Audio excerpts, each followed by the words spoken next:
السلام عليكم ورحمة الله وبركاته، أهلا وسهلا بكم قناتي قناة سوبر عباس. البارحة نشرت فيديو وقلت إنه برشلونة ما راح تفوز بهاي المباراة. برشلونة ما راح تفوز، وأداء برشلونة يذكرنا بأداء روما. شفت بعض التعليقات، أنت قناتك قناة برشلونية وبدلها وسميها ليون، يعني إذا جاي يحكي شيء بمصلحة برشلونة إنه أنا كنت ضد برشلونة. طبعا أنا مو ضد برشلونة. قلت البارحة راح نخسر 1-0، بس ما خسرنا احنا الحمد لله، تعادلنا تعادل حلو ماشي. بس شلون راح نصلح هاي الاخطاء على ملعبنا بالكامب نو؟ مستحيل نصحح هاي الاخطاء. هاي الاخطاء ما تتصحح. اللاعبين ثقيلين، لا راكتيش ثقيل، بوسكيس ثقيل، كلهم ثقيلين من عدا ميسي وبيكي وتير شتيجن. البقيه كلهم علامه اكس كلهم. لا سيرجيو روبرتو باداء، لا عثمان. زين اوكي احنا نريد نبني جيل للمستقبل، نبني لاعبين للمستقبل. شلون تريد تبني لاعبين وتطلع فيدال، طلع عثمان ديمبلي وطبب فيدال؟ شلون؟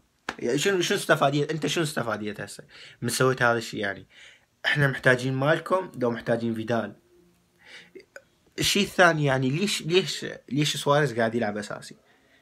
شنو سواريز صار 3 سنين ما سجل خارج كابنو، ليش قاعد يلعب اساسي؟ حتى بنزيما اللي نحكي عليه وعلى اساس بنزيما معاها هم يسجل ويصنع خارج الملعب، خارج ملعبهم. واكبر دليل يعني فريق بالنهاية غاب، فريق ريال مدريد كان غايب، وجا بنزيما من خطأ جاب جول. هي المباراة شلون هي تستغل اخطاء وتجيب جوال. سواريز اليوم ضيع تقريبا فرصتين انا اعتبرهم جول. الفرصة الاولى قدام الحارس شاته شوطة خفيفة وطلعت، والثانية لما جوردي ألبا وزع له وشاته.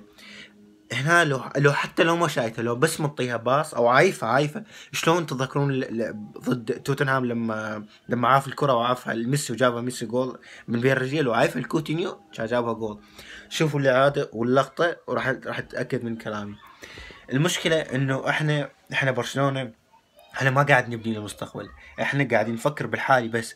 يعني تجيب لاعب مثل بواتينج، ميسي بالثلاثينات، سواريز بالثلاثينات، كل لاعبين الفريق ثلاثيني ترى. يعني مع الاسف يعني برشلونة هذا هو حاله.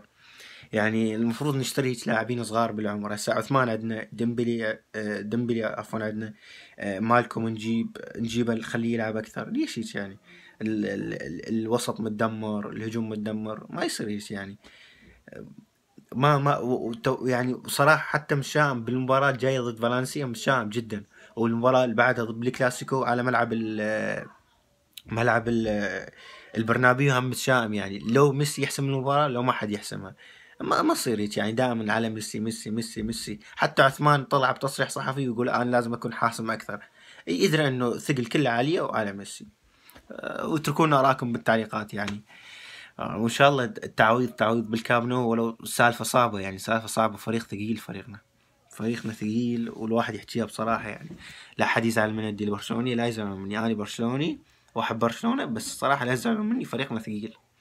وهذا كل اللي عندي، والسلام عليكم.